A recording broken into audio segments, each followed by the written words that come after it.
అందరికీ శరార్థులు. ఇక మరి ఈమె నర్సయ్య తాత అయితే ఇక మరి రామసక్కని శుద్ధులు ముచ్చట్లు ముళ్ళ కట్టుకొని ఇక మరి యాళ్ళు అయింది కాబట్టి తయారుగా ఉన్నాడు. మీరు అంతా తయారుగా ఉన్నట్టేనా? చలో మరి ఇక పేపర్ల జాతకంలో అసలైన జాతకం ఏందో ఇక మరి ఇప్పి చెప్పుకుందాము, కొద్దిగా మాట్లాడుకుందాం. ఇక మరి ఏం లేదు కానీ అబ్బా మొన్న రేవంతమయ్య అది హెచ్ఐసిసిలా ఎన్నో అది మీటింగ్ పెట్టి వరకు ఈ ఐఏఎస్ కోళ్ళాగలు ఐపీఎస్ కోళ్ళాగలు బయటికి వెళ్తలేవు, మొత్తం గడప దాటలేవు, ఇండ్లలోనే ఉంటున్నాయి, ఆఫీసులలోనే ఉంటున్నాయి, షెడ్డో పడ్డో జనాలలో తిరుగుతలేరు.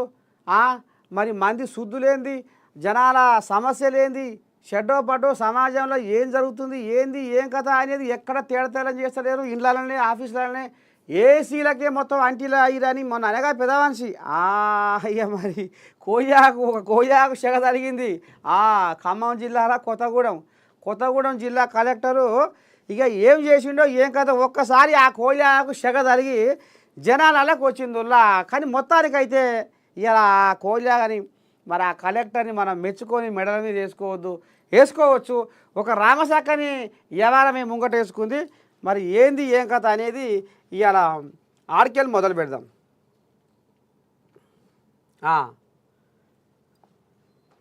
ఇగో జర్ర ఇంటే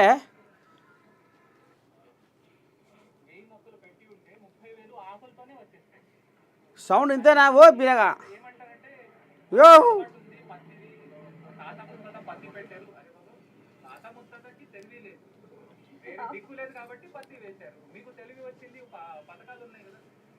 జర పెద్దగా పెట్టు, సౌండ్ పెద్దగా పెట్టు. ఏయ్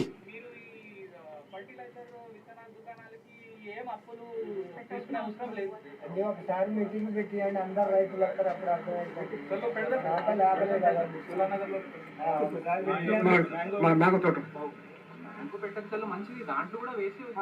కోయిల వాన తిప్పల పడుతుంది. జర ఎండకు పోతే చెమట కారుతుంది, రోగం కూడా జ్వరం బొరమ ఉన్నా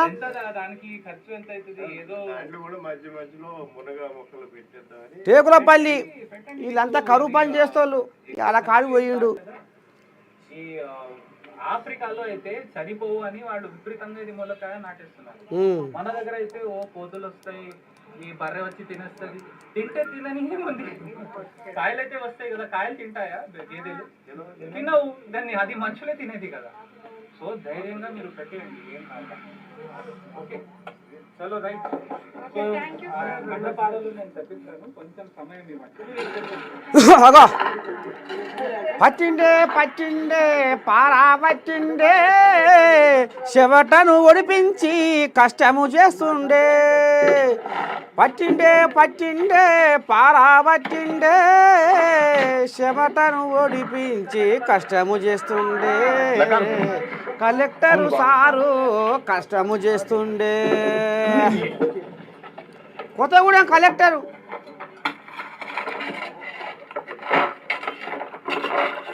అతిశీవి పాటిల్, కొత్తగూడెం కలెక్టరు అతిశీవి పాటిల్. అయితే మొన్న రేవంతమయ్య పొడిచే కదా ములుగార పెట్టి ఏంది ఏది లేదు ఎక్కర్లేదు వరకు మీరు ఏసీలకే అలవాటు అయ్యారు, మీరు రాను మీకు ఏసీ రోగం వస్తుందని ఏమంటా అన్నాడో. కోయాగలకు కలెక్టర్లకు జరంత సురుకు తగిలింది, ఐపీఎస్లకు జరంత ఇక లాభం లేదు రో, ఇట్నే మళ్ళీ ఇంకేం మీరేస్తాడో ఏం కథో అని జర బాగానే ఇక ఈ రకంగా జర టేకులపల్లి కరువు పని కాడికి పోయి మొత్తానికి ఒక రాయబారానికి వచ్చి ఒక కార్యక్రమాన్ని ముంగటేసుకుంటూ కలెక్టర్ సారు ఇక కరువు పని చేసే కాడ వాళ్ళ కథ ఏంది, వాళ్ళు ఏ రకంగా చేస్తున్నారు, ఆ మొక్కల కథ ఏంది, ఇక కరువు పని కథ ఏంది, షెడ్డో పాటో 4 ముచ్చట్లు మాట్లాడిండు జనాలతోటి. ఇక మరి అంతటితోనే మాట్లాడిపోలే, పారబట్టి వంచి ఇక మరి చెమట ఓడిపించిపోయిండు ఈ కలెక్టరు. ఇక అందరూ కూడా జర గిట్టనే బయటికి వెళ్ళి జర 4 రోజులు తిరిగితే జనాల బాధ ఏంది, వాళ్ళ కష్టం ఏంది, వాళ్ళ నిష్ఠూరం ఏంది, వాళ్ళ బతికేంది, వాళ్ళ భాగ్యం ఏంది అనేది మరి మనకు తెలుస్తుంది. కాబట్టి జర ఇప్పటికైనా ఎవరైతే కొత్తగూడెం కలెక్టరు ఇప్పటిదాకా మీరు చూసిర్రో ఇక మరి కతిమ కలెక్టర్లు కూడా ఈ రకంగా జర ఉరుకులో పెట్టాలి, జనాల సమస్యలు తీర్చాలని ఇగో నేను నుంచి మరి మేము కోరుకుంటా ఉన్నాము. చలో ఇవాళ మహాపత్రికలో ఏమొచ్చిందయ్యా అంటే, ఎల్ఆర్ఎస్ పేరుతో సర్కారు కొత్త దుకాణం, 50,000 కోట్ల దోపిడీకి ప్లాన్, కులగణనతో కాంగ్రెస్ కొరివి తల గోక్కుంది. కులగణనతో కాంగ్రెసు కొరివితో తలగొక్కుంది. బండి సంజయ్ సంచలన వ్యాఖ్యలు. ఎల్ఆర్ఎస్ పేరుతో సర్కారు కొత్త దుకాణం. సరే ఇక పోదాం. ఇక మరి ఆయన చిన్నగలు చేయాలి, ఆయన కూడా ఏమంటున్నాడు, ఇందాం అయ్యో కొద్దిగా ఇందాం. ఎందుకైతే మరి పెద్ద మనిషి దా ఎటో పాయపిరా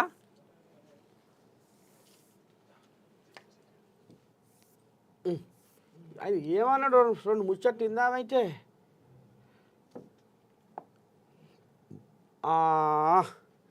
ఈ కోడిలాగా రాలేగా ఆయనకు. సరే ఇప్పుడు బండి సంజయ్ ఏమంటుండు, ఎల్ఆర్ఎస్ పేరుతో వ్యవహారం అంతా కింద మీద అవుతుంది, సర్కారు కొత్త దుకాణం పెట్టింది, ఇది ఎట్లా ఏంది ఏం కథ అని అంటుండు. అయితే సరే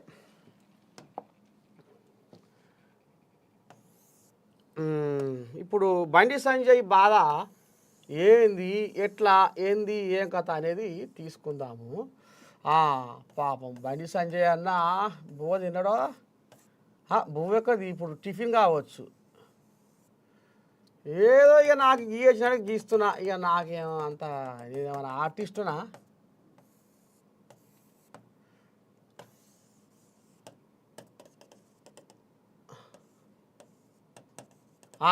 అయితే బండి సంజయ్ బాధ ఏంటంటే, ఇప్పుడు ఎల్ఆర్ఎస్ ఇక మరి ఆయన అనేది ఏంది గదే అంటాడు.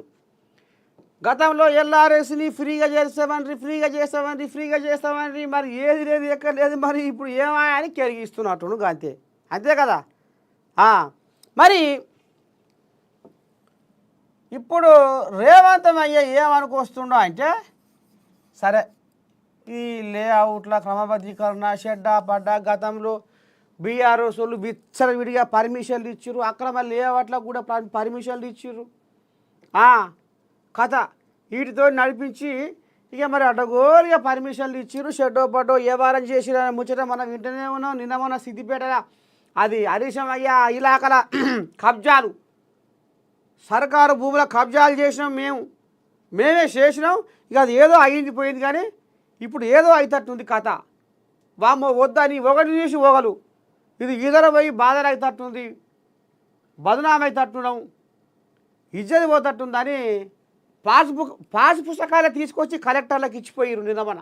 ఇదంతా మనకు ఎరుకున్న ముచ్చటే. ఎందుకు? సర్కారు భయానికి. సర్కారు ఏదో ప్రభుత్వ భూముల ఆక్రమించుకున్న లగ్గం నాగవెల్లి చేస్తుంది కాబట్టి లాభం లేదు, మరి మా పెళ్ళి కూడా ఏడవుతుందో అని ఈ రకంగా వాళ్ళు భయానికో భక్తికో మేము కూడా కబ్జా చేసామని పాస్బుక్లు ఇచ్చిపోయారు. ఇక నిన్న ఇక రేవంతం అయ్యా 25 లక్షల దరఖాస్తులు పెండింగ్ దరఖాస్తులు ఉన్నాయి. ఇక వాటిని షెడ్డో పాటో మరి ఇక కథం పట్టియాలి. వాటికి వచ్చే నెల 31 వరకు గడువు. ఈలోగా మీరు ఈ అప్లికేషన్ కథం పట్టించుకుంటే మీకు 25% డిస్కౌంట్ కూడా ఇస్తామనేది ఇప్పుడు సర్కారు అనుకొస్తుంది. ఎందుకంటే సర్కారు ఖజానాలో ఇప్పుడు కూర్చొనాలు లేవు, కుండల బువ్వ లేదు, అంత గోక్కొని నాక్కొని పెద్ద మనిషి కేసీరావయ్య తిన్నాడు కాబట్టి అందులో ఏం లేదు అంచుకు. ఇక కాబట్టి ఇక ఇప్పుడు సర్కారు మరి కింద మీద పశల కాడ ఉంది కాబట్టి, పశలు లేవు కాబట్టి, కుండల బువ్వ లేదు కాబట్టి జర వెనక ముందు ఆడుతున్నా అనే కాడికి వచ్చింది కథ. అయితే సరే ఇప్పుడు బండి సంజయ్ చేయమంటాడు, మరి మీరు ఉత్తపుణ్యానికి చేస్తామంటిరి, ఆయన మాట్లాడుతుంది, మరి ఇప్పుడేది మీ కథ ఎల్ఆర్ఎస్ కథ అనేది ఇప్పుడు బండి సంజయ్ ఈ కోయిలాగా లేంకడు కొడుతుంది. ఈ కోయిలాగా సంగతి ఏందో అరుచుకుందాం. సరే ఇప్పుడు సర్కారు సంతకపెట్టిలో లేదనేది రేవంతమయ్య జరా పిరిగా చేస్తేందుకు ఎట్లా ఏంది ఏం కథ, వీడికే మేము బొచ్చంత తిప్పల పడుతున్నాం అనేది ఇప్పుడు వీళ్ళు అంటారు. అయితే ఇప్పుడు బండి సంజయ్ కథ తీసుకుందాం.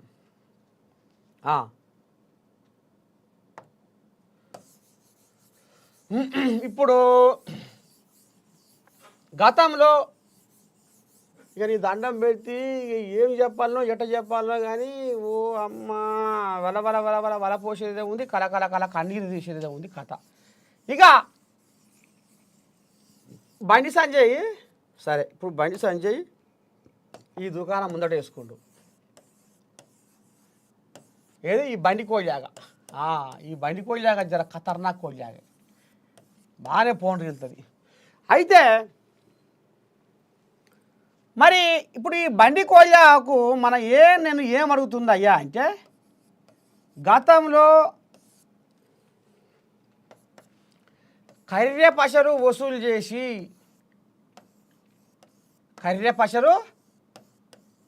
వీళ్ళే బీజేపీలు అన్నారు, పెద్ద మనిషి అక్కడ మోడీ ఉండే కదా, ఈయన కూడా ఇప్పుడు కేంద్ర మంత్రినా, ఈయన తక్కువనా కథ. కర్రె పసరు వసూలు చేసి పేదోళ్ళ అకౌంట్లలో 15 లక్షలు వేస్తామన్నారు. కర్రె పసలు మురట్ల మూలుగుతున్నాయి, అర్రలల్లా, తొర్రలల్లా, కుండలల్లా, సందకపేటలల్లా, బయట దేశాలల్లా. స్విస్ బ్యాంకులో మురట్ల మూలుగుతున్న కర్రె పసల్ని తీసుకొచ్చి మేము సామాన్యుల అకౌంట్లలో, రైతుల అకౌంట్లలో, పేదోళ్ళ అకౌంట్లలో 15 లక్షల రూపాయలు వేస్తాము అన్నారు. మరి ఏమాయనే బండి కోయాగా వేసినావే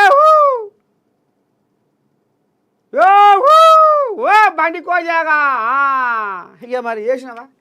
కర్రె పసలు వేసినావా చెప్పు.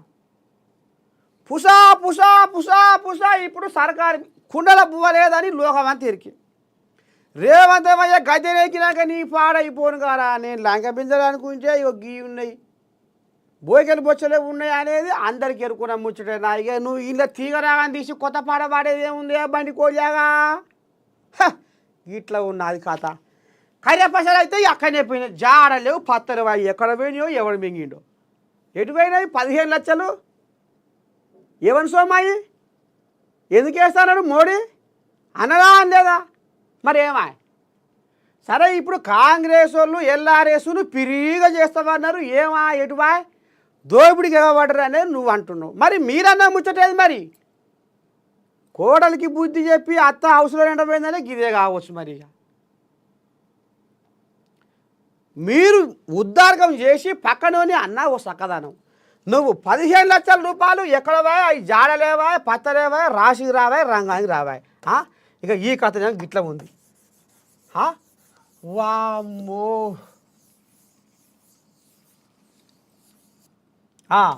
అయితే ఇక ఇది పోయింది. కర్రె పసల కథ ఇట్లా ఉందా? ఇక ఇంకో కథ ఏందయ్యా అంటే, ఇక ఇప్పుడు వీళ్ళ చరిత్ర పెద్దగా ఉంది, చెప్తే ఇంక ఒడవదు అది. కానీ ఇప్పుడు నాకు టైం లేదు, మళ్ళీ అందరినీ మందలియాలి కదా. అక్కడ జగనాలు ఉండే మళ్ళీ ఇటు నమస్తే తెలంగాణ చేసినా కూడా మళ్ళీ షెడ్డో పడో అడగాలి. ఇక పోతే ఏడాదికి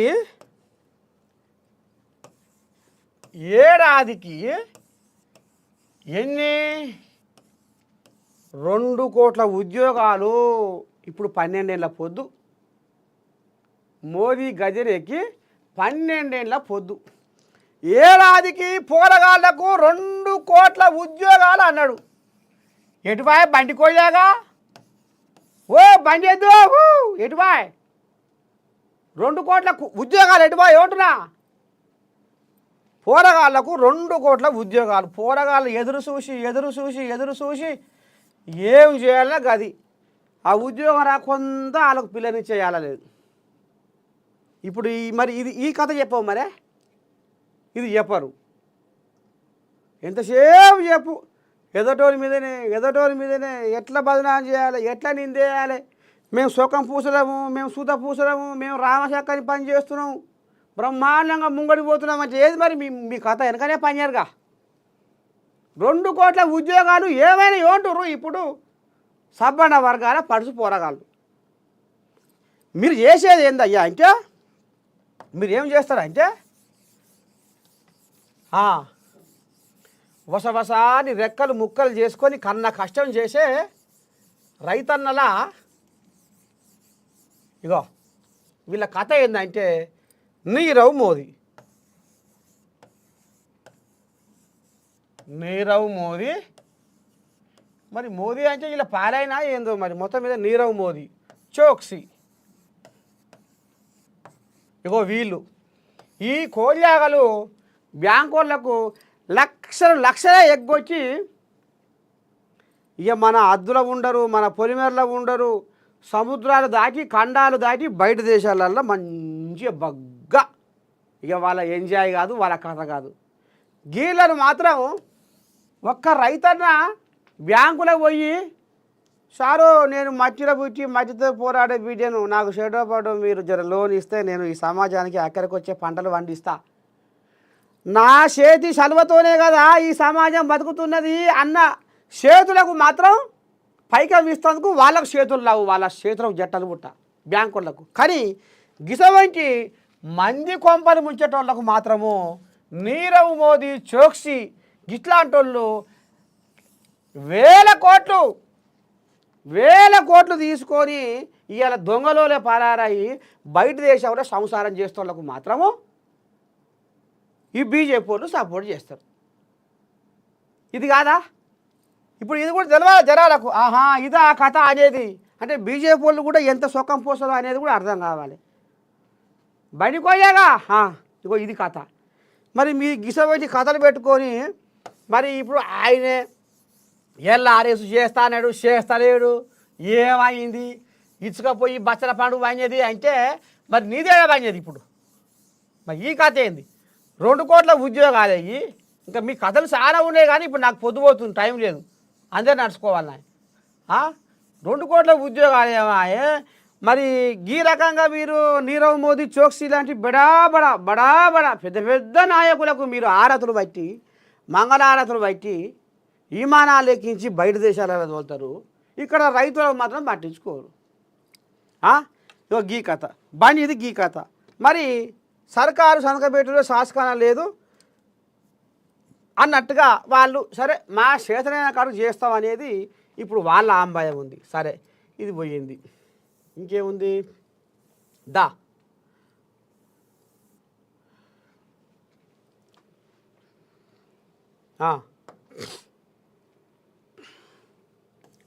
చర్చకు సిద్ధం, ఏ సెంటర్ అయినా రెడీ, ఓడితే ముక్కు నేలకు రాస్తా. కేసీఆర్ కిషన్ రెడ్డికి సీఎం రేవంత్ రెడ్డి సవాల్. పాలమూరు జిల్లాను ఎందుకు పట్టించుకోలేదు? నా మీద పగతో మక్తల్, నారాయణపేట, కొడంగల్ ప్రాజెక్టును పక్కన పడేసిర్రు. పాలమూరు ప్రాజెక్టులను, పరిశ్రమలను అడ్డుకోవద్దు. నారాయణపేట జిల్లాలో సీఎం రేవంత్ రెడ్డి ఇందిరమ్మ ఇళ్ల నిర్మాణాలకు శంకుస్థాపన. సరే, గత పాలకులు పాలమూరు జిల్లాను పట్టించుకోలేదని ముఖ్యమంత్రి రేవంత్ రెడ్డి ఆవేదన వ్యక్తం చేసిండు. ఏం చేసిండో ఒకసారి ఇందాం, ఏమన్నాడు పెద్ద మనిషి. మరి ఆయన ఏ రకంగా ఆంబాయం వెళ్ళబోసుకుండో. రావే రేవంత్ సార్ రా. అయితే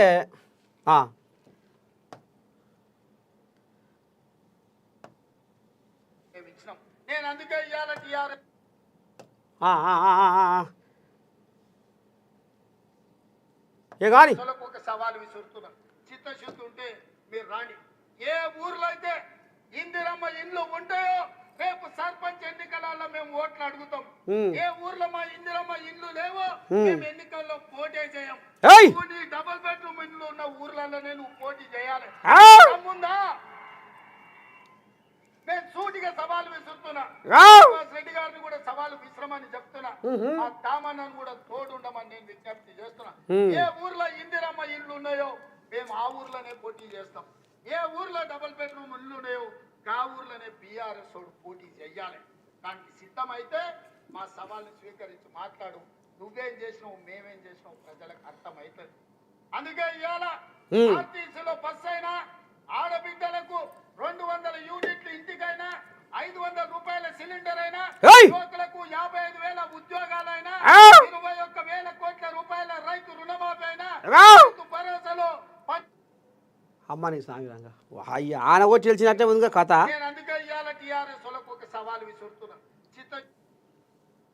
ఇప్పుడు ఇదేనా ఇంకేమన్నా అన్నాడా ఇంకా కూడా ఏమన్నాడు ఇందా గట్టి కొడతాడంట. ఆయన కొడితే ఎంత గట్టి కొడతాడంట అంటే ఇక అది చెప్పనలవి కాదంట. అడగదలుచుకున్న మా సోదరు అయ్యా ఆయన గట్టి కొట్ట ఫుల్లా ఆఫా ఏంది గట్టి కొట్టనికి ఏం కొడతాడు ఆయన? కొట్టే గిడితే ఓ ఫుల్ ఓ ఆఫ్ గట్టి కొట్టగలడు. అంత మించి గట్టి కొట్టేది ఏందుంది? 10 ఏళ్ళు నువ్వు గట్టి కొట్టేటోడు ఆయన ఉంటే నిజంగానే నువ్వు గట్టి కొట్టాలంటే డ్రగ్స్ పార్టీలు ఫామ్ హౌస్ లలో చేస్తున్న నీ కొడుకును వంగబెట్టి గట్టి కొట్టు వానికి బుద్ధి వస్తుంది. ఢిల్లీలో లిక్కర్ దందాలు చేసి తెలంగాణ గౌరవాన్ని తీసిన నీ బిడ్డను దౌడ మీద పెట్టి గట్టి కొట్టు. తెలంగాణ పరువు తీసినందుకు వస్తుంది. కాళేశ్వరం పేరు మీద 1,00,000 కోట్లు మింగిన నీ అల్లుని దౌడ మీద పెట్టి కొట్టు గట్టిగా. అప్పుడు వానికి బుద్ధి వస్తుంది. తెలంగాణను ఉంచినందుకు గట్టి కొట్టేది ఉంటే నీ ఇంట్లో కొట్టు, వాళ్ళని దారిలో పెట్టు. కాంగ్రెస్ గట్టి కొడతా అంటే మా కాంగ్రెస్ పార్టీ కార్యకర్తలు ఊరుకుంటారా? రా ఎంత గట్టి కొట్ట అమ్మా ఈ పాడైపోను కాదా మరి. ఇప్పుడు గట్టిగా దెబ్బ దెబ్బ దెబ్బ దెబ్బ అని నిన్నమన్నావు. అమ్మ పెద్ద మనిషి కేసు రావయ్యా, కొడితే మామూలుగా ఉండదు, కొడితే మామూలుగా ఉండదు అంటే వామ్మో. మరి 14 నెలల సంది ఫామ్ హౌస్లో పండుకున్న పెద్ద పులి దెబ్బ కొడితే రేవంతమయ్యా మరి ఈ దౌడకు కొడితే ఈ దౌడకు ఏమన్నా మరి పోటెక్కుతుందా ఏందిరో ఏం కదో అనుకున్నారు. కానీ నీ పాడైపోను అసలైన దెబ్బ ఇది. ఆ దెబ్బ కొట్ట ముందుకే పెద్ద మనిషి సంతకాలు కడుతుండట సముద్రాలు దాటి. ఆశ వదులుకుండి, ఇక లాభం లేదు. ఏం చేసినా ఏం ఉద్దారకం లేదు. నా కొడుకును ఎవరు నమ్మేయాల లేదు. మా కేటీ రాములు అయితే ఇప్పుడు బగ్గున మని పడుతుర్రు షోటా మోటా నాయకులు, కింది స్థాయి క్యాడరు కార్యకర్తలు. ఎందుకంటే ఇక ఆయన సూపు ఇట్లా మెడల మీద చూస్తాడు కాబట్టి, ఆయన అహంకారమే పార్టీ పతనానికి దారి తీసింది కాబట్టి అనేది ఇప్పుడు పెద్ద మనిషి కూడా పాపం ఇక లాభం లేదని మొత్తం హరీశమయ్య చేతిలో పెట్టిండు పగ్గాలు. ఏది కారు పగ్గాలు. ఇక మరి ఆయన ఏం ఉద్దారకం చేస్తాడో ఏం కాదో కానీ మొత్తానికి నేను ఒకటి అడుగుతా. కొడుకు పగ్గాలు ఇచ్చినావు బాగానే ఇటో ఆటో అంటే నీకు అంతా తెలిసి వచ్చింది, అయిపోయింది, ఉత్తపుర్ర కాడికి వచ్చింది కథ. ఇప్పుడు అల్లు చేతిలో పెట్టిండు. మరి కొడుకు ఊకుంటాడా మళ్ళా? అమ్మా మాయ ఎంత పని చేసిండు. ఒరేకో కడుపులో పుట్టినోని కాదని మళ్ళీ ఏం సక్కనా ఆయన చేతిలో పెట్టిండు, మా బావ చేతిలో. నేనా ముఖ్యం ఆయన అసలు ఏందిరో ఈ కథ అంటే. ఇప్పుడు ఈయన చిన్నగతి కాడా? ఇప్పుడు ఊళ్ళల్లో గుసగుస ఏం నడుస్తుంది? పగ్గాలాట హరీష్ రావు చేతిలో పెట్టి అవతల పడుతుండట, బయట దేశం పోతుండట. నీ పాడైపోరు గారా. అయితే కేటీ రావును చేతగానోడా, కేటీ రావును సమర్థత లేనోడా? అయితే కేటీ రావును పని ఉత్తదేనా ఇన్నాళ్ళ దాకా? తోని పాడైపోను గారా. ఇక గీ దెబ్బ అసలైన దెబ్బ, గీ దెబ్బ. నువ్వు గా దెబ్బ కొట్టి గిట్ట చేసుకోవయ్యా అని ఇప్పుడు రేవంతమయ్య అంటుండు. అయ్యో రామ ఏందో ఏం కథో. మరి ఇప్పుడు ఈ రేవంతమయ్య కూడా ఇంకో కూత కూర్చుండు. ఏందది? అది డబల్ బెడ్రూము నువ్వు ఏడ కట్టించినావో అవో గాడ నువ్వు పోటీ చేయి. ఇందిరమ్మ ఇల్లు ఏడ కట్టించినావో మా కాంగ్రెస్ వాళ్ళు పోటీ చేశారు అనేది కూడా మరి ఈయన పెద్ద మనిషి సవాలు విసురుతుండు. ఇక గతంలో డబల్ బెడ్రూమ్ల కథ నీ దండం పెడితే డబల్ బెడ్రూమ్లు ఆడాడ కట్టిస్తే ఓ అమ్మ ఇక ఈ లోపటంగా బలిపత్రాలు కిందంగా నీళ్ళు. ఇగో ఆ డబల్ బెడ్రూమ్ల కిందంగా ఉంటుందిగా ఏదో ఇగో గింత మటుకు నీళ్ళు అయ్యి ఇక అందులో దోమలు ఈగలు పురుగు ఊసి షెడ్డ పడ్డ గిట్నే నాసంటోడు ఎవడన్నా చేతగాని ముసలోడు ఉంటే ఆ రోడ్డు పక్కనే కూర్చొని తమాష గడుక్కురు. అగో గసం వంటి ఉద్దారకం జరిగింది. ఇక ఆ కట్టిన బిల్డింగును పర్యను బట్టి కుప్పగూలే కాడికి వచ్చినా కానీ చెట్ల కింద సంసారం చేస్తున్నారని డబల్ బెడ్రూమ్ ఇళ్ళల్లో. అంటే నేను చెప్పే ముచ్చట పట్నం హైదరాబాద్ చుట్టూతానే, ఇంకా ఊర్లలో కాదు. కొంతమంది తాళాలు ఇర్రగొట్టి మేము ఏడ ఉండాలి ఏడ బతకాలి ఈ సరికి వణుక్కుంటా ఆనకు నానుకుంటా ఎండకి ఎండుకుంటా అని కొంతమంది తాళాలు వగలగొట్టి ఆఫీసర్ల మీదకి ఎగబడి తాళాలు వగలగొట్టి పోయి ఇళ్ళల్లో ఉన్నారు. అగో గస వంటి కథ నడిపించిండు పెద్ద మనిషి కేసీరావు. ఇంకా ఈ కథ ఇట్లా ఉంది. మొత్తానికి అయితే ఏ సెంటర్ అయినా రెడీ, చర్చకు సిద్ధం, ఏ సెంటర్ అయినా రెడీ, ఓడితే ముక్కు నేలకు రాస్తా, ఎక్కడికి రావాలనో చెప్పు నేను రెడీ, సీఎం రేవంత్కు హరీష్ రావు సవాల్. మీరు ఇద్దరు కలిసి నా కాడికి రారి పంచాయతీ వారే ముగ్గురు రారు, లేకపోతే ఆయన కొద్దిసుకురా బండి సంజయ్నో కిషన్ రెడ్డినో రారి. సీఎం రేవంత్ కక్షపూరితంగానే మాజీ సీఎం కేసీఆర్పై ఆరోపణలు చేస్తున్నారని బీఆర్ఎస్ అధినేత హరీష్ రావు విమర్శించారు. అరుపులు పెడబొబ్బలతో తాగునీటి కష్టాలు తీర్చలేరన్నారు. చర్చలకు నేను సిద్ధం. ఏ రోజుకి ఎక్కడికి రావాలో చెప్పు, మీ ఇంట్లో పెట్టినా తప్పకుండా వస్తాం. మీరు అందరు కలిసి మా ఇంటికి రారి, లేకపోతే మా ఏఎన్ఎన్ న్యూస్ కాడికి రారి. నేను మీ పంచాయతీ తస్వ చేస్తా. ఇంట్లో తప్పిదం ఎవరిది? ఏడ కథ ఇదయింది? ఎప్పటి నుంచి ఈ కథ ఇదయింది? ఎవరికి మంగళారతి పట్టి పబ్బది పట్టిర్రు? ఎవరి బువ్వకు అలవాటు అయ్యారు? ఎవరి కూలకు అలవాటు అయ్యారు? ఏ రకంగా సంకలు గుద్దుకొని ఆనాడు దోస్తానాలు చేసిర్రు? లోపలి లుసుకులు మొత్తం ఉన్నాయి. ఇవాళ ఏడికి రావాలో చెప్పు అంటే రారి, అందరు కలిసి నా కాడికే రారి, పంచాయతీ తీర్మానం చేద్దాము. ఇగో లైవ్ పెడతారు, లైవ్లో కూడా కింద కామెంట్లు కూడా వస్తాయి. జనాలు కూడా వాళ్ళ అభిప్రాయం ఏంది, తప్పేవల్ది, అసలైన తప్పేవల్ది, గతంలో ఎవరు తప్పు చేసిర్రు, 10 ఏళ్ల పొద్దులో ఏం జరిగింది, నిన్న ఏడాది దాటింది, ఇప్పుడేం జరుగుతుంది అన్ని నిజాలే మాట్లాడుకుందాము. ఇగో గిట్లా ఉన్నాయి ఇగో వీళ్ళ రాజకీయాలు. ఇగో ఈ మర్చిపోతున్నా, తగ్గేదేలే నర్సయ్య తాతతో రప్ప రోజు 8 గంటలకు చూడుర్రి, మామూలు ఉండదు కథ. ఇంకో ఇట్లా వస్తాడు మీ తాత. ఇది ఇప్పుడు పొద్దుగంగా 8 గంటలకు ఆ కథ చూసుకోరు. ఇక సరే, ఇక పోతే ఇంకేముంది, పోజిరెడ్డి పాడుకు పొక్క పెట్టి నీళ్ళు మలపకపోయిండానేమో వీళ్ళు అంటారు. లేదు మా అయ్యంలో రామ సక్కదనంగా ఉద్దారకం జరిగిందేమో వాళ్ళు అంటారు. ఇక సరే అలకాడికి పోదాం. ఎటువై నమస్తే తెలంగాణ. ఏంది ఇది?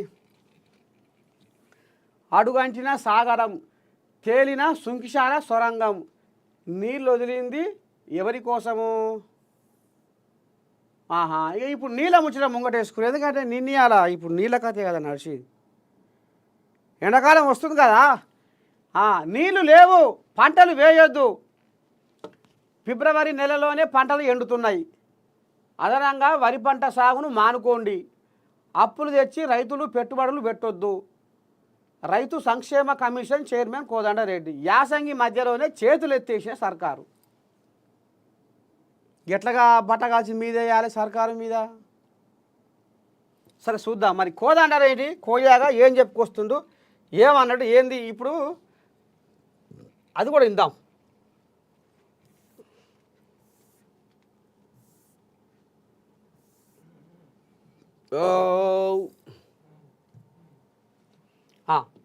రాయ పెద్ద మనిషి.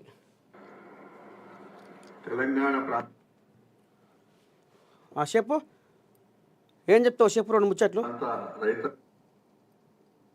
పద్ధతిలో మీరు స్టేట్మెంట్ చేస్తున్నారు, మంచి పద్ధతి కాదు.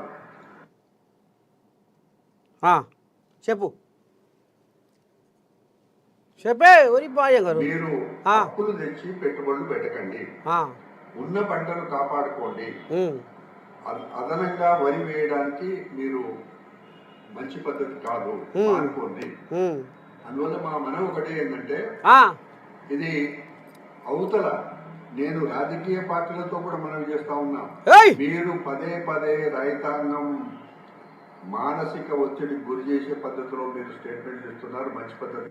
ఇంటురా అందరు చెప్తున్నట. ఈయన మన అది కమిషను, అది మన చైర్మన్ సంక్షేమ అది మన రైతు కమిషన్. అయితే కోదండరెడ్డి ఏమంటుండు,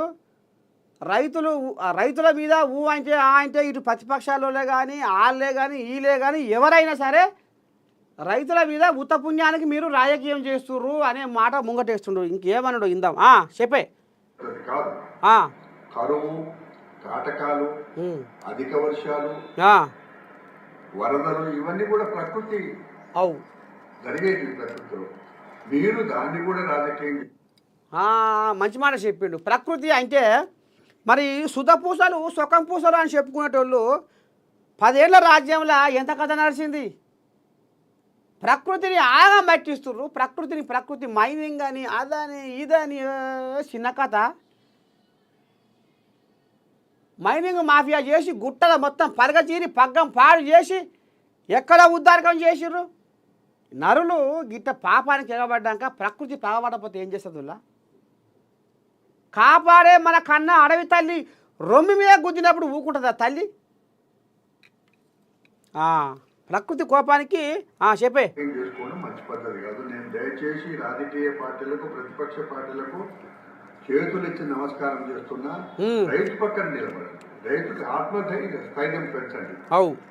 చివరిగా మా కమిషన్ పక్షాన రేవంత్ రెడ్డి గారు ముఖ్యమంత్రిగా వారు చేయవలసిన సహాయం అంతా చేశారు రైతాంగాన్ని. దేశంలో ఎన్నడూ లేని విధంగా 2 లక్షల రూపాయల రుణమాఫీ 23,000 కోట్ల రూపాయలు దేశంలో ఎప్పుడు జరగాలి. అంతేకాదు రైతు భరోసా కూడా మొదలైంది. అంతేకాదు ఎన్నడూ లేని విధంగా సన్న వడ్లకు 500 బోనస్ కూడా ఇవ్వడం జరిగింది. ఇవన్నీ వ్యవసాయ రంగానికి ఒక రైతు బిడ్డ కాబట్టి ఈ సంవత్సర కాలంలో ఇవన్నీ కూడా రైతాంగానికి పెట్టుబడి కింద ఉండడానికి, అప్పుల బాధ నుంచి తొలగించడానికి చేసిన ప్రక్రియలు. అందువల్ల ప్రభుత్వం ఇంకా చేయడానికి సిద్ధంగా ఉంది. కానీ ఈ ఎండాకాలం పంట దయచేసి మీరు సాహసం చేసి బోర్డులు వేసుకొని అనవసరంగా పెట్టుబడులు పెట్టకండి, జాగ్రత్తగా ఉండండి, మీ డబ్బులు కాపాడుకో. అయితే ఇప్పుడు ఇక్కడ మనం ఏం తెలుసుకోవాలంటే, ఇప్పుడు ఆశింగు తినము సరే, ఓ బోర్ ఉందా, ఓ బావి ఉందా, ఎకరం భార్య ఇప్పుడు ఆడకాలము 5 ఎకరాలు పారితే ఇప్పుడు పారుతుందా? పారది. ఎందుకంటే ఎండాకాలం ఇక రేపటి మొత్తం మోతే మధ్యలో మోతే నా ఎండలు ఇక ఆరదైపోయిన ఎండలకు ఇక మరి వర్షాలు ఎటుబడి ఎంత పారే పొలమైనా వెనకపాటు పడుతుంది. మరి ఆనకాలం 5 ఎకరాలు పెడితే ఆశింగ్ ఏం చేయాలి? సరే, 1 ఎకరం తక్కువ పెట్టుకోవాలి, లేకపోతే 3, 4 పారే కొద్దీ మనకు నీళ్లు ఎంతవరకు దాకా ఎండల్లో కూడా పారగలుగుతుంది అన్న ధీమా ఉన్నప్పుడు ఎంత పెట్టుకోవాలన్నా పొలం ఏడికి వారుతుందో అది పెట్టుకోవాలి. ఇప్పుడు కొంతమంది రైతులను కూడా ఏం చేస్తున్నామంటే,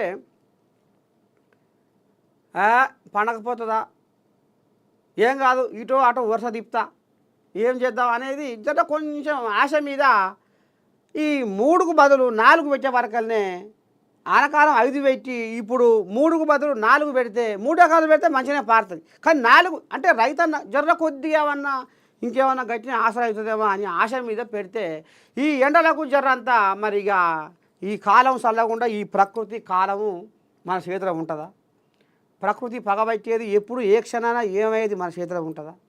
ఆనదేవుడు కూడా ముజ్జిమధ్య తప్పిండు, ఎప్పుడు ఆనకాలం ఎండాకాలం, ఎండాకాలం ఆనకాలం అవుతుండు. అదంతా దానికి కారణం అంతా మనమే ఉద్దారకం చేస్తున్నాం కాబట్టి ఆ రకంగా ఆ ప్రకృతి ఈ కాలం కూడా ఈ రకంగా పగబెట్టి కాటేస్తుంది. భూగర్భ జలాలు లేవు, అడుగంటి పోయినాయి, షెడ్డో పడ్డో మరి ఉన్నంతలో చేసుకుందాం అనేది కొంచెం మనం కూడా తప్పటాటు చేస్తున్నామో ఏమో అనేది వేస్తే కనుక ఇగో ఈ రకంగా గిట్ల అవుతుంది, పంటలు ఎండిపోతాయి. ఇక దీన్ని బీఆర్ఎస్ కోళ్ళాగలు ఓ పాయని దానం పెడితే అగో ఎండిపోయింది మొత్తం నెర్యబట్టింది, పర్యబట్టింది, నెర్యబట్టింది. దీనికి దీవు లేడు, దిక్కు లేడు, మొత్తం సర్కారు చేతులు ఎత్తేసింది. ఇగో గిట్లా బదునాం. ఇక వీళ్ళకి ఎవ్వరు దొరకడు. ఏమైనా పాలు పతాకము రైతులు రైతులు రైతులు రైతులు. మరి రైతులే కదా మొన్న కర్రు కాల్చి నూకింది వాత, బిర్రగా నూకింది వాత. అంటే వచ్చినాని రాజకీయాలు చేయొద్దు, రైతులని మానసికంగా ఇబ్బంది పెట్టొద్దు. ఇదేంది అమ్మని దండం పెట్టి నీళ్లు లేవు, పంటలు వేయొద్దు. నల్గొండ జిల్లా తుంగతుర్తి నియోజకవర్గం షాదీగౌరాల నుంచి వచ్చి శుక్రవారం గాంధీ భవన్ మెట్టపై కూర్చొని నిరసన జరుపుతున్న రైతు తోట యాదగిరి. రుణమాఫీ చేసేదాకా ఇక్కడి నుంచి పోను. ఇప్పుడే ఆయన అనేగా పెద్ద మనిషి కోదండరెడ్డి 23,000 కోట్ల పైచిలకు మేము చేసామని. మరి ఈయనకు 2 లక్షల పైచిలకు 2 లక్షల వరకు ఉన్న లోను చేస్తున్నాం, అవుతుంది అంత ఒకపారి కాదు. కాంగ్రెస్ ఇచ్చిన 2 లక్షల రుణమాఫీ హామీని నమ్మి ఆ పార్టీకి ఓటేసినాను, కానీ ఇప్పటి వరకు తన రుణమాఫీ కాలేదని ఓ రైతు శుక్రవారం గాంధీ భవన్ మెట్ట మీద నిరసన తెలిపిండు. అదే ఇక ఇలా పనే ఇది ఇలా పనే ఇది. ఇప్పుడు వాళ్ళు చెప్తున్నారు కదా, చిన్నగా తాంబేలోనే చదువుకుంటా వస్తున్నాము, అటో ఇటో మాట నిలబెట్టుకుంటాము, మేము నిర్ణయాలే కదా కూలబట్టింది అని ఓ దిక్కు వాళ్ళు చెప్తానే ఉంది. ఇక వీళ్ళు దొరికిందిరా సందు అని ఇక గీ కథ గీ రకంగా వీళ్ళు నడవంగా తలిగి గిట్లా మూత మోగిస్తారు. ఏముంది ఇలా చూద్దాం. అరే ఇప్పుడు వాళ్ళకు సరే ఓ 5 ఏళ్ళు పట్టం కట్టినాం ఎటుబడి, ఈ పట్టంలో ఓ 5 ఏళ్ళు వాళ్ళకు పరిపాలన చేతిలో పెట్టినాం. ఈ 5 ఏళ్ళల్లో వాళ్ళు ఏం చేస్తారు? ఉద్దారకం చేస్తారా, పండగ పెడతారా? అప్పుడు జనాలే తీర్పిస్తారు కదా. ఇప్పుడు నేనేంది, నువ్వేంది, ఆయనేంది మళ్ళా జనాలే కదా తీర్పిచ్చేది. 5 ఏళ్ళల్లో ఏం చేసినావు, ఏమన్నాడు, ఏం హామీలు ఇచ్చిండు, ఎంతవరకు తీసుకొచ్చిండు అంటే మంచేది చెడేది జనాలకు ఎరికే కదా. మంచేంది చెడేంది అనే ఆలోచించే కదా. ఇప్పుడు ఒక మాట, ఇప్పుడు ఇంట్లో ఒకటి తీసుకుంటే ధనవంతుడు, ఇది ఒక ఆయన గుణవంతుడు.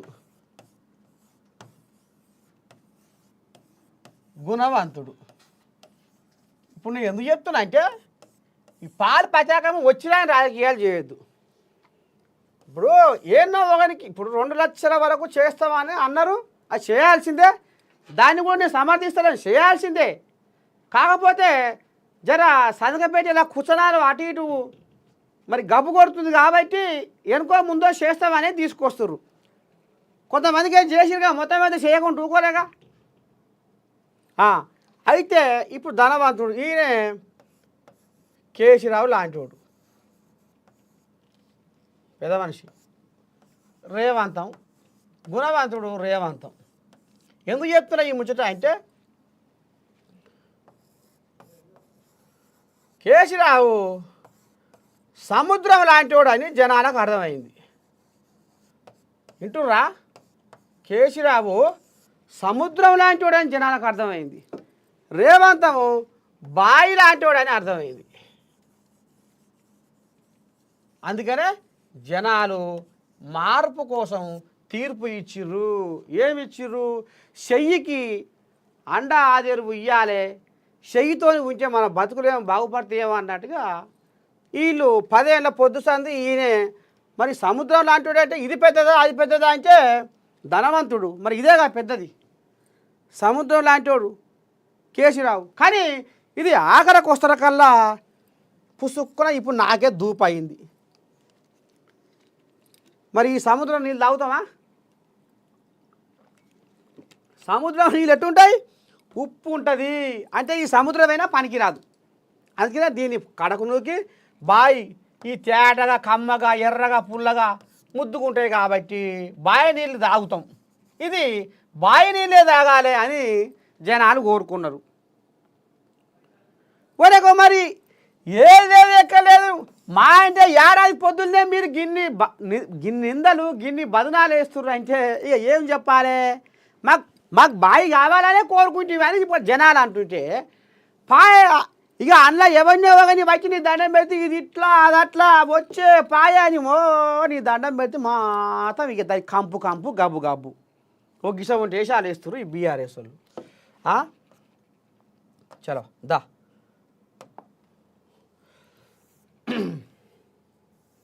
ఓ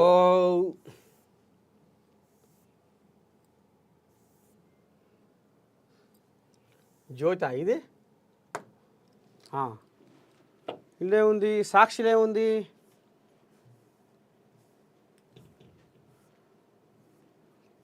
ఏమొచ్చింది ఇలా జగనాలు ఏం పంపించింది ఇలా మనకు? దమ్ము ఉంటే రండి.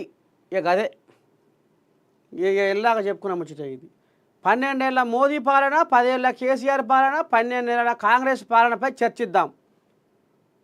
బండి సంజయ్, కిషన్ రెడ్డి, కేసీఆర్, కేటీఆర్, హరీష్ ఎవరు వస్తారో చెప్పండి, మీ బంట్రోతులు ఎవరిని పంపుతారో తేల్చుకోండి. నీ పాడైపోను అన్ని చెప్తేగా వెళ్ళాకనే మీరు అందరు కలిసి మన ఏ నెలలో చర్చ పెడదాం. రేవంత్ రెడ్డి అయినా, కిషన్ రెడ్డి అయినా, కేసీరావు అయినా, కేటీఆర్ అయినా, హరీష్ రావు అయినా సరే. కేసీరావు అంటే మరి ఇప్పుడు అక్కడ అమెరికా పోతుండే, ఇప్పుడు వచ్చేయాల లేదు. కవితమ్మ కూడా రావచ్చు. చర్చ పెడదాం నాడు. వీళ్ళకి లేఖ రాస్తావు, బహిరంగ లేఖ రాస్తీయ. అందరు రారే, మనమే మాట్లాడదాము. దీని కథ మతలో ఏందో లైవ్ పెడదాం, జనాల అభిప్రాయం కూడా తీసుకుందాం. ఈ పంచాయతీ పాడైపోను, ఓడిపోయి తీరది. కారు ఇక పరుగు, ఏడ పరుగు, ఈయన అమెరికా పరుగు. నాకు మాయ పదవి లేదు, నాకు బాధ్యత మాయ నాకు చేపట్టలేదు, నాకు పగ్గాలు చేతికి లేదు. కారును నేనే డ్రైవర్ని, కారుకు నేనే డ్రైవర్ని, నేనే తోలుదా అనుకుంటే మాయ నన్ను నలుగుంట చిన్నతనం చేసిండు. అంటే నేను అంతా ఇనద్దక్కున్నానా? నిన్న మొన్నటిదాకా బీఆర్ఎస్ వర్కింగ్ ప్రెసిడెంట్ పగ్గాలు ఇచ్చి నేను బ్రహ్మాండంగా షెడ్డో పడ్డో వ్యవహారం చేస్తే ఇవాళ మాయ నన్ను ఇవాళ ఎడుగాకుంటా నలుగుట్ల నన్ను ఇవాళ నవ్వులపాలు చేసిండు. పగ్గాలు అరిసమే చేతికి ఇచ్చిండు. అట్టెట్ట ఉంటుంది అనేది ఆయన కడుపులో గుండెలో మెరుస్తుందట. మెరవదా మరి? కన్న కొడుకును కాదని ఇస్తే మరి ఏడ పరుగు పెడుతుంది? ఇంకా కారు ఇక పరుగు. ఏడాది పొడవునా పార్టీ రజతోత్సవాలు, ప్రజా సమస్యలపై పోరు, అధికారమే లక్ష్యంగా కొత్త వ్యూహాలకు బీఆర్ఎస్ పదును. అమ్మా నేనేం చెప్పినా, మొన్న చెప్పలేదా? అగో వచ్చి చూడు. మరి నర్సే తాత అంటే మామూలు అనుకుంటురా ఎట్లా? ఇగో ఇగో పిల్లగా కెమెరా తిప్పిటు బా, నేను అన్నట్టు అయిందిగా. చూసినావా? నమస్తే తెలంగాణలో ఎంత ముద్దుగా రాసుకుర్రో. ఇది కథ. ఓ పిల్ల మంచిగా తిప్పు, జూమ్ చేయి. నేను ఏమన్నా మొన్న ఉద్యమకాలంలో కలిసి నడిచిన శక్తులకు తిరిగి చేరువయ్యే యోచన. ఉద్యమకాలంలో ఎవరైతే ఉద్యమకారులు సంసారాన్ని పక్కకు పెట్టి, భార్య పిల్లల్ని పక్కకు పెట్టి, కూడుకు వాసి కుమ్ముకు వాసి బుక్కెడు నీళ్ళు దాకుంటా ఇగో ఈ కేసీరావయ్య మా శోకంపూస అని ఎంట తిరిగితే ఇవాళ మాకు శిప్పగతి చేతికిచ్చగారా, మా కష్టం ఎక్కడ వాయరా శంకరా భగవంతా, ఎంత పని చేసేగారా కేసీరావు, జారిచ్చి పెడుగునదనేగారా అయ్యో భగవంతా అని ఉద్యమకారులు మనం చెప్పుకుంటే ఇంకా నిన్న మొన్ననో. ఇగో ఇప్పుడు చూసావా? నర్సే తాత చెప్పింది అక్షరాల నిజమైంది. ఇప్పుడు వీళ్ళు ఏం రాసుకుర్రు? ఉద్యమ కాలంలో కలిసి నడిచిన శక్తులకు తిరిగి చేరువయ్యే యోచన, దగ్గరికి కాబోతుర్రాట. ఆలోచన పడ్డది అప్పుడే. ఏమో చేసుకుంటేవేమిరా, ఎటువైరా మన ఉద్యమకారులు అని ఇప్పుడు వెనకగా మళ్ళీ ఇగో ఇట్లా చూసుకుంటురాట. ఎట్లా చేద్దాం రా ఉద్యమకారులు, ఎటువైరా, ఏ ఊళ్ళో ఎంతమంది ఉన్నారా, ఏ జిల్లాలో ఎంతమంది ఉన్నారా, పాపం వాళ్ళని ఉత్త పుణ్యానికి వాళ్ళని దూరం చేసుకుంటాం కదరా, అందుకనే మనకి ఈ గతి వచ్చిందిరా అనేది అర్థమైంది. తాకితేనే కదా మొగ్గేది, తాకితేనే మొగ్గుతాం, తడిస్తేనే గుడిసె కప్తాం. కాబట్టి ఉద్యమకారుల విలువ ఇగో గీయాల తెలిసి వచ్చింది వీళ్ళకు. వీళ్ళకన్నా మొట్టవాళ్ళు నేనే చెప్పాను, నిన్న చెప్పలే అన్నట్టే ఇప్పుడు రాసుకురు.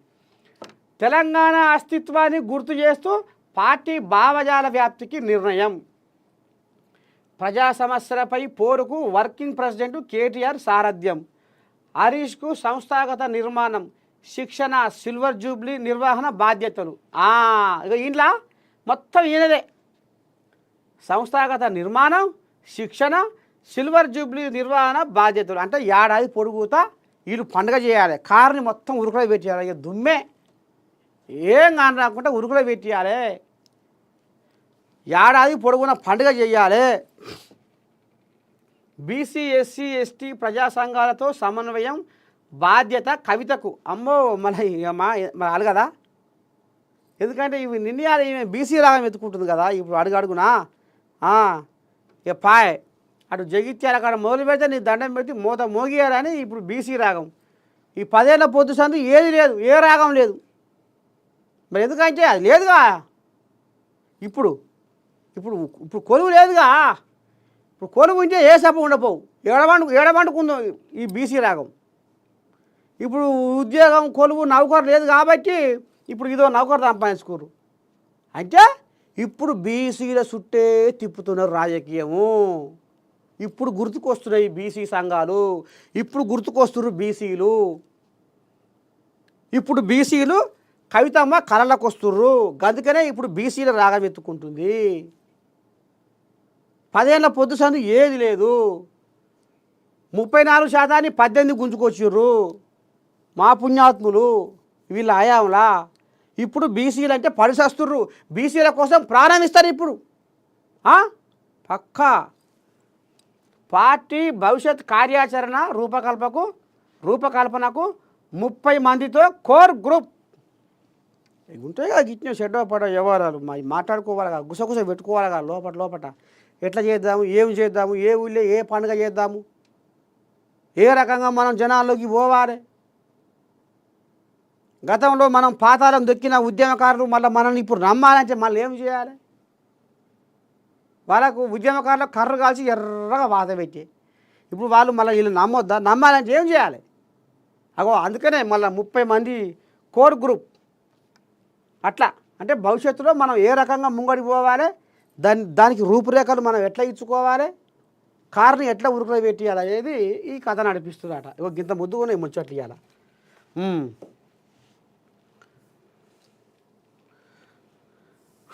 ఇంకేమని పిలా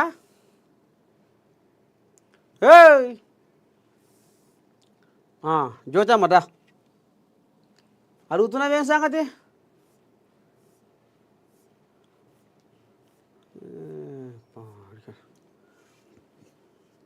అయ్యా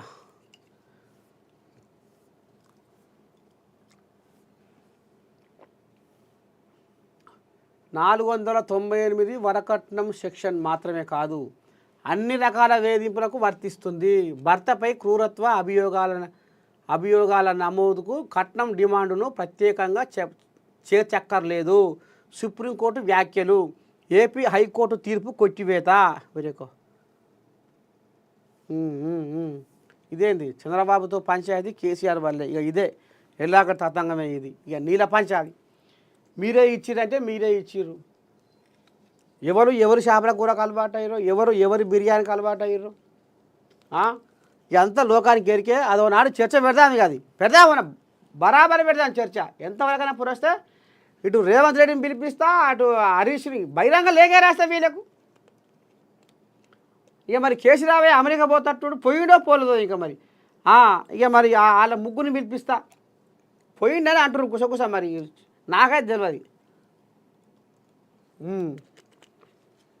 అక్కడ బీజేపీలో పిలిపియాలి. ఇది ఎల్ఆర్ఎస్ ఫీజు నిర్ధారణ. ఇక ఇంకేముంది, నన్ను తేలిగ్గా తీసుకోవద్దు. ఇదెక్కడి కథ ఏకనాథ్ షిండే. అమ్మో ఇది చిన్నసాన ఏం కాదు. నీలోఫర్ ఆసుపత్రిలోని బ్లడ్ బ్యాంకులో చోరీ దృశ్యం. బ్లడ్ బ్యాంకుల్లో దొంగలు. నీలోఫర్ రక్తం బ్యాగుల చోరీ. నీలోఫర్లో రక్తం బ్యాగుల చోరీ. సిబ్బందే సూత్రధారులు. లజ్జ సిగ్గి. సీసీ కెమెరాలో రికార్డు. వెనకేసుకొస్తున్న ఉన్నతాధికారులు. అమ్మా దీన్ని లగ్గం చేయాలరా. ఈ కథ నడుస్తుంటే పోతా. ఇప్పుడు చక్కగా ఇడికే పోతా. దీని లగ్గం ఇవాళ బరాబర్. అసలు ఏమి నడుస్తుంది? ప్రభుత్వ ఆసుపత్రుల్లోని రక్త నిధి కేంద్రాలపై పర్యవేక్షణ కరువైంది. కొందరు సిబ్బంది యథేచ్ఛగా రక్తాన్ని అమ్మేసుకుంటున్నారు. ఇటీవల హైదరాబాదు నీలోఫర్ ఆసుపత్రిలోని బ్లడ్ బ్యాంకులో అర్ధరాత్రి వేళ అక్కడ పనిచేసే ఓ ఉద్యోగి బ్లడ్ బ్యాగులను దోపిడీ చేసిండు. అమ్మా బాలింతలు చిన్నారులకు అత్యవసర సమయంలో వినియోగించాల్సిన రక్తాన్ని ఇలా బయటకు పంపి సొమ్ము చేసుకుంటున్నారు. ఆ విషయం సీసీ కెమెరాల్లో రికార్డ్ అయ్యింది. ఆ ఫుటేజీ తాజాగా ఆంధ్రజ్యోతి చేతికి చిక్కింది. అయితే రక్తం ప్యాకెట్ల దొంగతనం ఇదే మొదటిసారి కాదని, బ్లడ్ బ్యాంకుల్లో అనేక అక్రమాలు చోటు చేసుకుంటున్నాయని అక్కడి సిబ్బందే చెబుతున్నారట. ఈ విషయం ఉన్నతాధికారులకు తెలిసినా, పెద్ద తలకాయలకు తెలిసినా ఎలాంటి చర్యలు తీసుకోవడం లేదన్న ఆరోపణలు వినిపిస్తున్నాయి. కింది నుంచి పై స్థాయి వరకు ఎవరికి అందాల్సిన కథ ముడుపులు అందుతున్నాయి అన్నట్ట. ఇవాళ పోతా ఇవాళ నీలోఫర్ ఇవాళ ఆడికే పోతా మన పొదువుకంగా మీరు 8 గంటలకు చూడండి కథ ఏం జరిగిందో ఏం కథ అనేది మీకు వినిపిస్తా. అసలు ఎట్ట సంగతి ఏంది ఏం కథ అనేది మాత్రం ఇవాళ మీ నర్సయ్య తాత పక్క నీలోఫర్ ఆసుపత్రిలోని బ్లడ్ బ్యాంకులో చోరీ దృశ్యం ఇంకో ఈ కథ నడుస్తుందట. నీలోఫర్లో ఏం జరగబోతుంది, ఎట్ల సంగతి అనేది ఇవాళ మీ నర్సయ్య తాత బ్రహ్మాండంగా పోతాడు. ఆ కథ మాత్రం ఏందో, ఈ అక్రమాల కథ ఏందో చిట్టా విప్తాడు. మరి 8 గంటలకైతే మీరు మానక మరవక చూడుర్రి. ఇలా దీని మతలవంతా మీకు అందిస్తా. ఈ నీలోఫర్ లోపల ఏం నడుస్తుంది ఏంది ఏం కథ అని వినిపిస్తా. చూస్తూనే ఉంటుంది మన ANN. పక్కా మర్చిపోకుండా చూడండి ఇవాళ రాత్రి 8 గంటలకు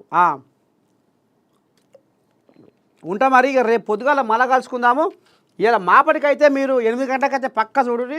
ఈ నీలోఫర్ కథ ఏందో, ఇది ఏం జరుగుతుంది, అక్కడ రోగుల పరిస్థితి ఏంది, మరి ఈ బ్లడ్ బ్యాంకుల కథ ఏంది, లోపలనే దొంగలే ఊరు పంచుకున్నట్టు దొంగలకు సద్దురుగా ఇచ్చే వ్యవహారాలు చేస్తున్న పెద్ద తలకాయల కథ ఏంది, చిన్న తలకాయల కథ ఏంది, డాక్టర్ల కథ ఏంది, వచ్చిపోయే రోగులు ఏమనుకుంటారు, ఆ కథ ఏదో చెప్తా. మీరు మాపడికి మానక మరవక చూస్తూనే ఉండుర్రి మన ANN న్యూస్. మరి ఇంతటితోటి సెలవు తీసుకుంటున్నా. ఉంటా శనార్థి. అందరికీ నమస్తే పబ్బతి. రేపు పొద్దుగాల మళ్ళా కలుసుకుందాం. పాడైపోయి బాంబో రేపు నేను నా ముసల్దాని కాడికి పోవాలని నేను ఉండా. ఎందుకంటే ఇక మరి ఆదివారం కదా షెడ్డో పాటో గట్టిన మళ్ళీ సోమవారం వస్తా. అంతవరకు దాకా మీరు చూస్తూనే ఉంటారు మన ANN న్యూస్. శనార్థి. నమస్తే.